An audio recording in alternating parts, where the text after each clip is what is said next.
It's crucial to recognize that the digital economy is the driving force behind new value creation, projected to contribute 70% of all new value in the coming decade. In response to this digital revolution, the government has placed a significant emphasis on nurturing our digital economy. It's remarkable to note that digital now constitutes nearly a quarter of our gross domestic product, signifying its growing importance in our national economic landscape. Yet, our vision goes beyond merely developing the digital industry. We aim to foster economic participation for all segments of our society through digital platforms and business models. We continue to raise the ceiling and at the same time raise the floor as well, aligned to the goals of Economy Madani and in line with the vision of Malaysia Madani. By adopting a holistic approach to strengthening our digital ecosystem, we ensure that Malaysia and Malaysians are not only agile, but also competitive on the global stage, and are able to enjoy and leverage on the opportunities that we continue to create. MDX 2023 represents a pivotal step towards achieving these goals.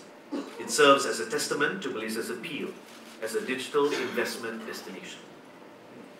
Ladies and gentlemen, on the 1st of September, the government unveiled the new Industrial Master Plan 2030 or NIMP 2030, which aims at revitalizing the nation's manufacturing sector, increasing its value-added turnaround to the tune of 587.5 billion ringgit by 2030. This 7-year plan is expected to provide employment to 3.3 million people through the creation of high-value and skilled jobs, as well as advancing Malaysia towards higher value chain activities, especially in the automation and technological sectors. This ministry, and by extension MDEC, are fully aligned with this national goal. Through the Tech Up for Digitally Vibrant Nation initiative, digital and technological advancements and transformation will drive the next cycle of growth, increasing productivity and opportunities for businesses and the rakyat. In order for us to get the gears in motion, we need to ensure investments coming into Malaysia, and that those we are already housing here continue to expand unabated. As of August 2023, Malaysia has secured over 37.4 billion ringgit in investment commitments across various digital technology sectors, promising the creation of at least 15,895 high-value jobs.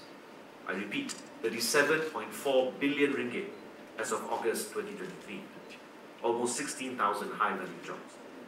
This remarkable achievement reflects the confidence that foreign investors have in the robust framework of Malaysia Digital, our national strategic initiative for driving the digital economy.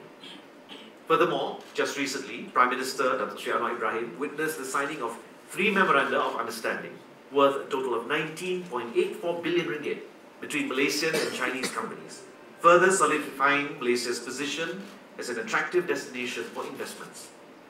MDX 2023, with its wide array of auxiliary events, serves as a platform to showcase Malaysia's capabilities and potential. It is not just an expo.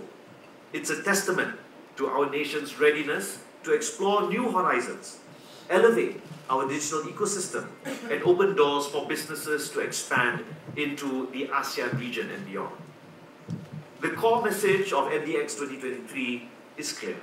Let's do business. Invest in Malaysia. It's a platform that has been conceptualized by MDEC in collaboration with its partners to showcase the best of Malaysia's tech ecosystem and digital economy.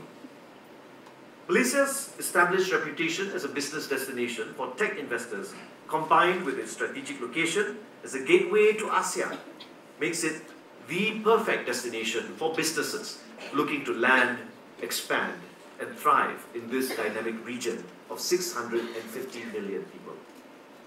As we reflect on the presentation by MDEC earlier, it's evident that MDX 2023 has brought together the best minds from across the globe, visionaries and innovators who share a common goal of shaping our digital future.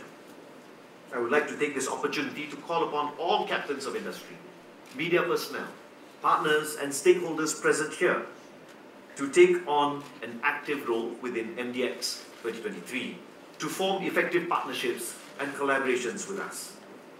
Ladies and gentlemen, as we embark on this exciting journey throughout the 6 weeks of MDX 2023, where we expect and anticipate perhaps close to 500,000 people to attend across all of the auxiliary events, I encourage you to take full advantage of this unique opportunity.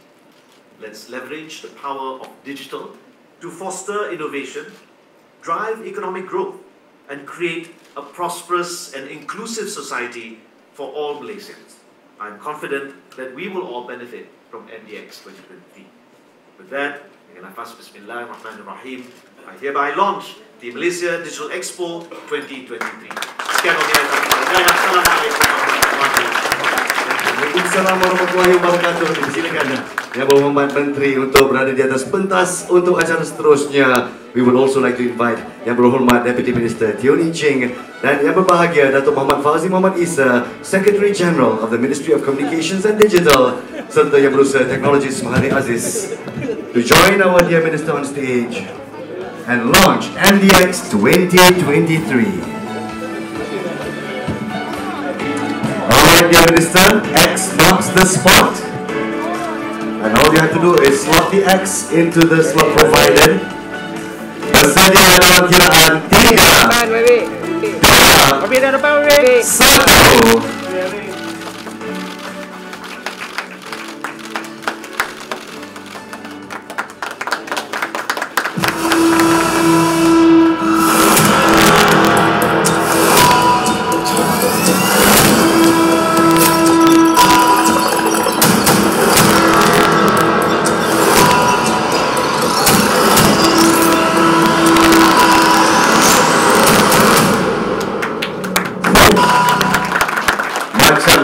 Hollywood kita nampak sana. Let's do business. Let's invest in Malaysia. We'd now like to invite our VIPs to return to their seats. Jangan khawatir rakan-rakan media. Kita masih ada sesi fotografi dulu setelah sini. Silakan. Sementara itu, let us give you a glimpse of the excitement that is MDX 2023. Ladies and gentlemen, please pay attention to the screen.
Let's put in maximum effort for this success. May the Ministry's vision of the era of digital first empower our nation and inspire others to do business with us. Sorong papan, tarik papan, Malaysia maju terus ke depan. Now, ladies and gentlemen, in conjunction with the launch today, I would like to also announce that the MDX 2023 tickets are now open for purchase, and you may visit mdec.com.my/mdx or scan the QR code right here on the screen for more details. Also, good news for everyone here today. MDX is giving out 25% discount for the first 200 buyers using the promo code displayed on the screen. So, here, industry players scan this one out. Dia tak ada PC. Good value. Mana.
VIPs,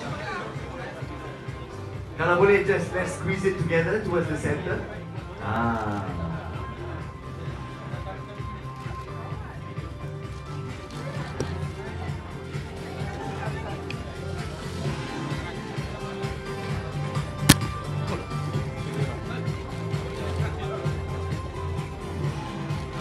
Alright, let's give a big one. Thumbs up everybody. 3, 2, 1. Say MDX, baby. MDX.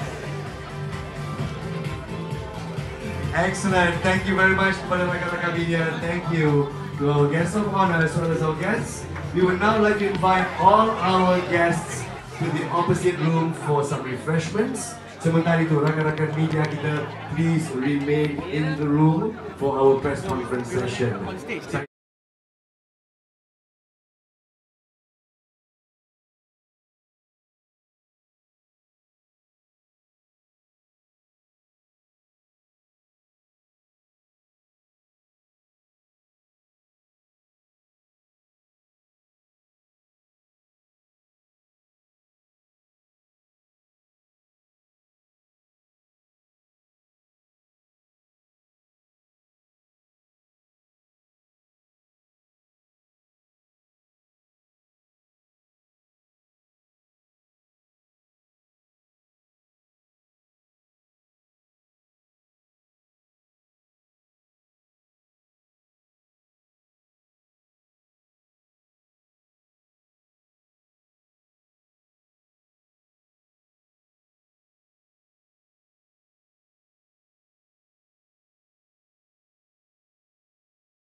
Baiklah rakan-rakan media, sekali lagi terima kasih kerana bersama-sama kami for the media launch of MDX 2023. Hari panelis kita sekali lagi terdiri daripada YB Fahmi Fadzil, Menteri Komunikasi Digital. We have our Deputy Minister as well, Yang Berhormat Teoniching. We also have the Secretary General of KKD Yang Berbahagia Dato' Muhammad Isa. You'll be sitting like that, YB. You'll be sitting like that. Technology Madia Aziz is here, as well as our diamond sponsor, Malaysia Encik Zamir Rashid, who is the Managing Director of InnoV. So we don't make it like that, but this is the first time that we're doing all of the auxiliary events. Baik, Ladies and gentlemen, once again, we'd like to have silence in the hall. We shall begin the press conference now. Dipersilakan. baik, Assalamualaikum, salam sejahtera, terima kasih rakan-rakan media. Saya bersama dengan Yang Berhormat Teoniching, Timbalan Menteri. Tak dengar, I think. Can we get a mic for YB? Can we get a mic for YB? We'd like to have a wireless microphone for our speakers. Tak dengar. Baik, terima kasih rakan-rakan media. Pagi ini saya bersama dengan Yang Berhormat Teoniching, Timbalan Menteri, Dr. Fauzi KSU, Cik Mahathir Aziz, CEO MDX, dan juga kita ada diamond sponsor daripada InnoV untuk Majlis Pelancaran MDX 2023. Sebagai konteks, MDX merupakan acara tahunan, tapi ini kali pertama dalam siri MDX ini diadakan dengan melibatkan sejumlah acara sampingan yang disebut sebagai auxiliary events. Tahun ini ada 13 dan bukan hanya di Kuala Lumpur tapi di seluruh negara. Ini adalah satu petanda yang sangat baik dan positif, bukan hanya untuk industri ekonomi digital tapi juga untuk negara kita, kerana kalau kita lihat dari Melaka, Johor, Sarawak, lebih banyak kerajaan-kerajaan negeri yang melihat peri penting ekonomi digital bukan hanya kepada negeri masing-masing tapi juga kepada Malaysia. Tadi saya sebut kita jangkakan untuk lebih 13 acara yang telah diumum, dijangka jumlah kehadiran boleh mencecah lebih antara 400 ke 500 ribu orang, dan pada waktu ini kita belum ada angka-angka tentang mungkin dari segi pelaburan yang mungkin akan diumumkan. Kerana kehadiran begitu ramai, sudah pasti akan ada perbincangan ya dengan kementerian-kementerian yang lain yang berkaitan seperti MITI dan sebagainya. Jadi dari semasa ke semasa pihak MDX akan bantu untuk mengeluarkan pemakluman media tentang pencapaian sekiranya ada pelaburan yang masuk sepanjang 6 minggu yang ke depan ini. Saya juga mengambil kesempatan untuk menjemput semua ibu-ibu, ayah-ayah yang ada anak-anak, terutama untuk My Digital Maker Fest ya, yang ada di sekitar Kuala Lumpur dan Lembah Kelang untuk datang beramai-ramai pada 4 ke 6 hari bulan Oktober. Ya. Pada 4 ke 6 My Digital Maker Fest. 6 ke 8 Oktober di Quill City Mall, ya, di Kuala Lumpur. Ini adalah satu peluang yang baik yang saya harap ibu bapa akan ambil untuk mendedahkan anak-anak mereka kepada aspek ekonomi digital, termasuk dari segi programming dan macam-macam lagi. Jadi saya harap MDX 2023 boleh menjadi pemangkin, catalyst kepada pertumbuhan ekonomi digital dalam negara kita, dan sudah pasti bagi pihak kementerian, dia bukan hanya melibatkan MDX tapi juga agensi-agensi yang lain. Dan saya lihat ada peluang untuk kita selaraskan beberapa dasar, memastikan ekosistem ataupun suasana yang ada, sama ada dari segi kawal selia, regulatory framework, kerangka kawal selia, undang-undang yang ada, dan juga dari segi talent pipeline, ya, itu mencerminkan tahap kesiapsiagaan Malaysia untuk maju ke depan dalam bidang ekonomi digital. Baik, jadi itu lebih kurang sebagai pembukaan. Ada soalan berkaitan MDX? We also have international press, so I'll just say a few words in English. Thank you, members of the media, for being here.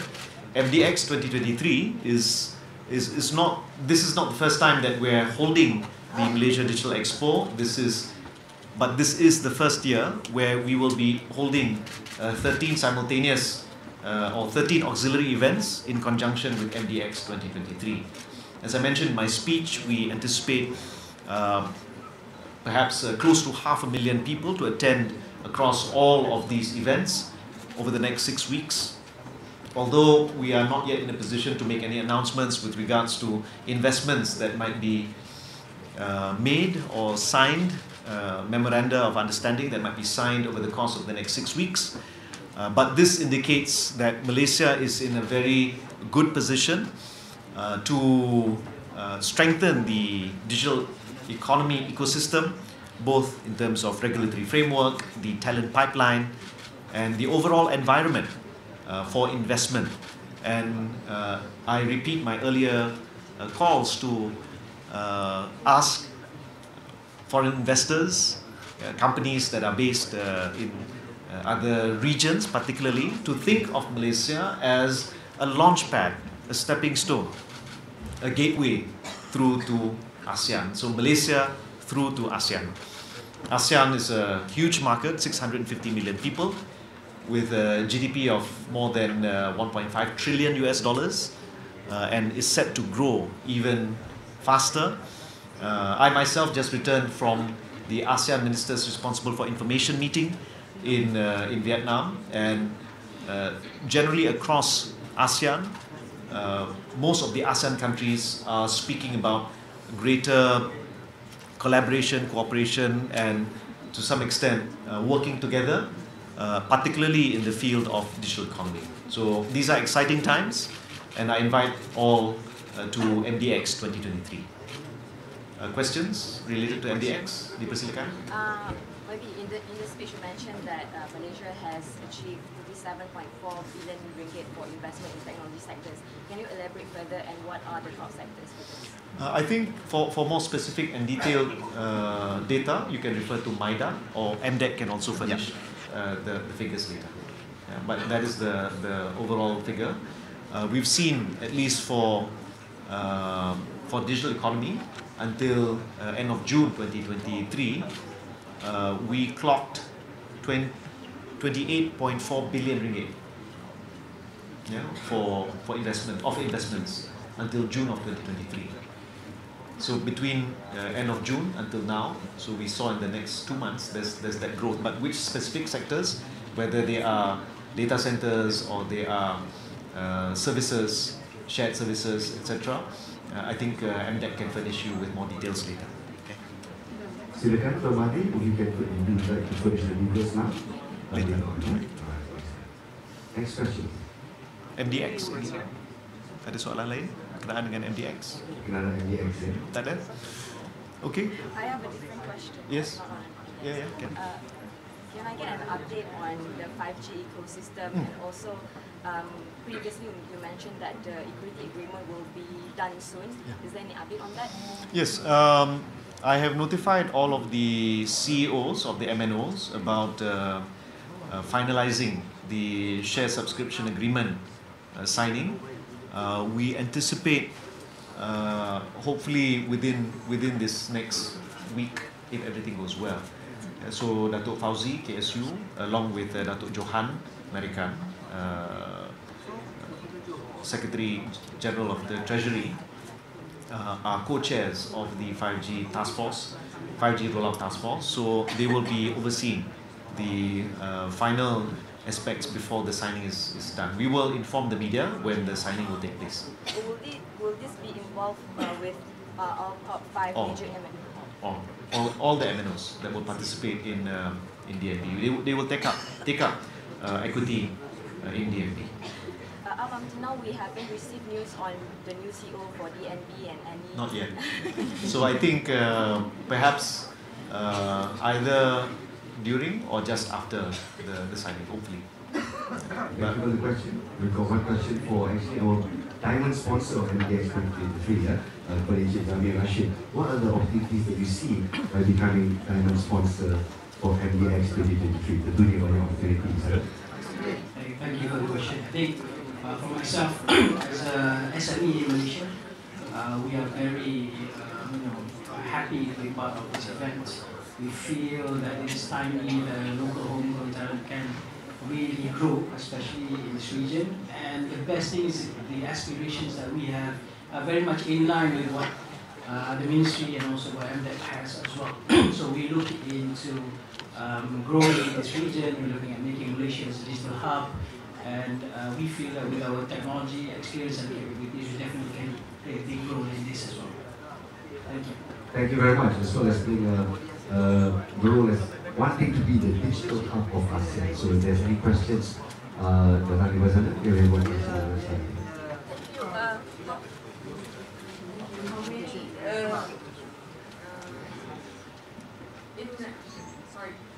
Company will join this expo, and how many from maybe regional ASEAN or international company, and is there any hope, any collaboration, especially for regional company in digital economy? Thank you.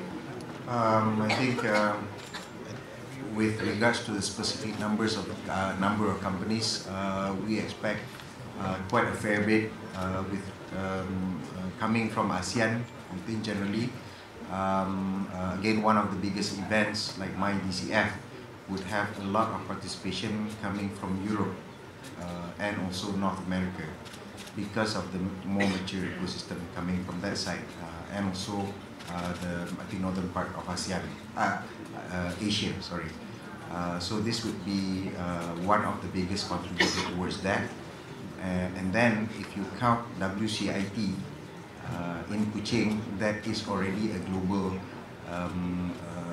event. So last year alone, as we were opening up in Penang, if I'm not mistaken, we received more than 100,000 visitors to that particular 3-day event. So which is why I think, as Minister mentioned earlier, we expect the numbers to be much higher, consistent with all the other events across the board. What we can elaborate a bit over the course of the next few weeks was some updates on investment, on the deals. For example, it could be export deals, it could be also collaboration that we want to be able to highlight. It depends on our partners, the Selangor event, the Melaka, Johor, WCIT and the likes, to also share with us this good news for the ecosystem. So we expect more things to come as we move towards November. Thank you for the question, and I think that'll be the last question given today. Thank you for the time.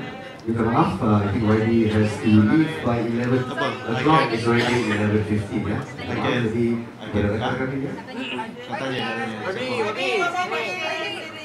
Sila. Any comments on criticisms from veteran journalists about the enforcement actions against Portal Malaysia now from MCMC? From MCMC, okay. I just returned from an overseas trip, so I've not received any briefing from MCMC.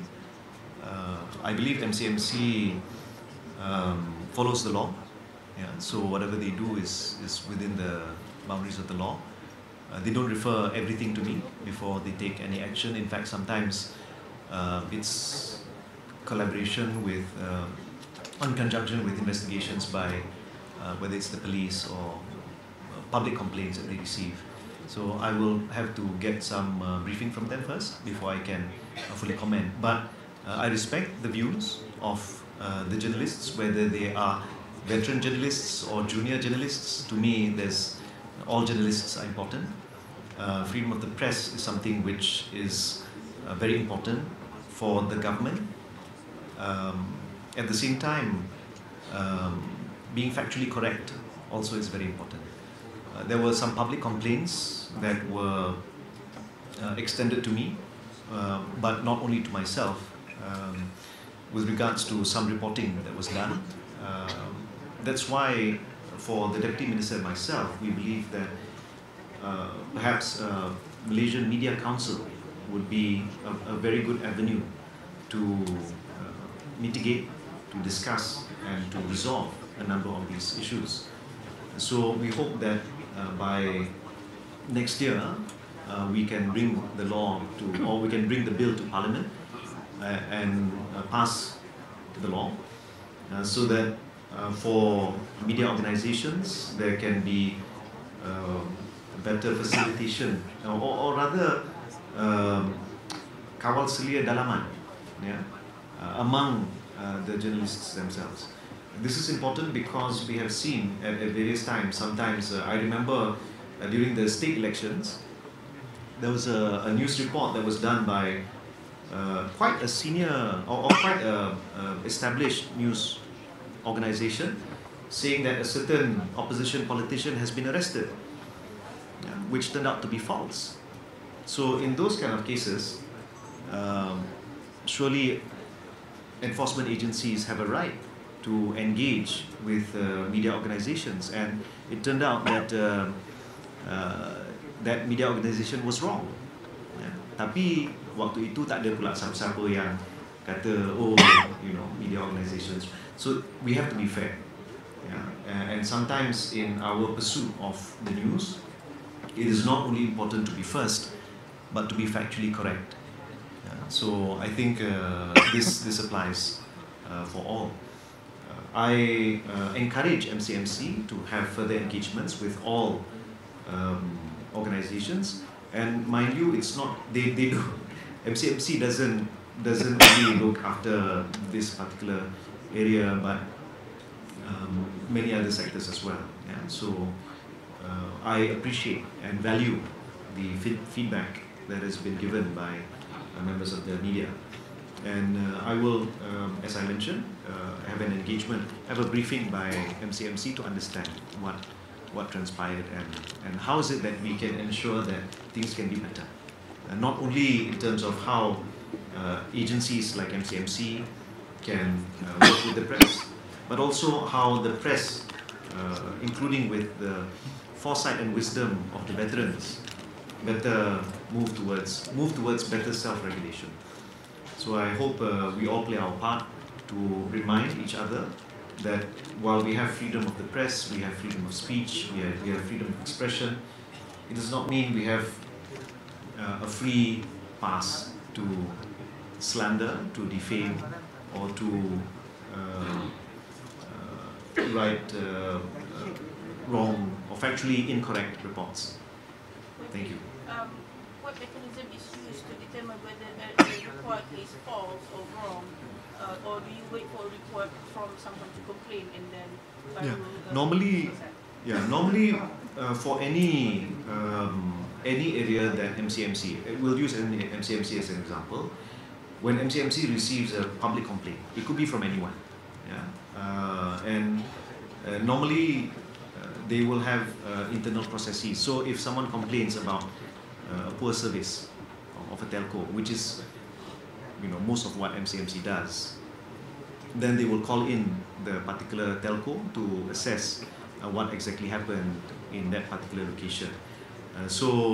Likewise, in the case of news reports, certain facts have to be established.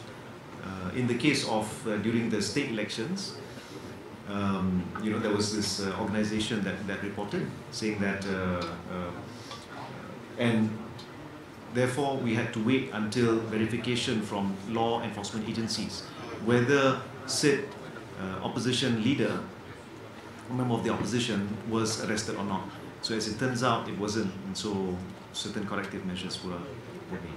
So I think there are certain guidelines in place, and we could probably strengthen those as well. Thank you.